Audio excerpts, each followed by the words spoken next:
Hi guys, welcome to my YouTube channel Pallavi's life.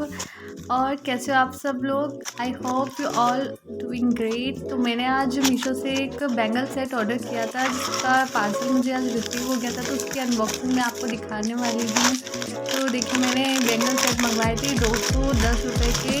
तो मैंने 2 6 नाप मंगवाए था, बट मुझे उन्होंने 2 4 वाला नाप ही दे दिया है। क्वालिटी वाइज बहुत अच्छे लगे मुझे, बट नाप बहुत छोटा है जो आ भी नहीं रहा है। देखिए, क्वालिटी वाइज बहुत अच्छे हैं, बहुत ब्यूटीफुल है। क्यों मीशो वाले ऐसा क्यों करते हो? तो मुझे फिर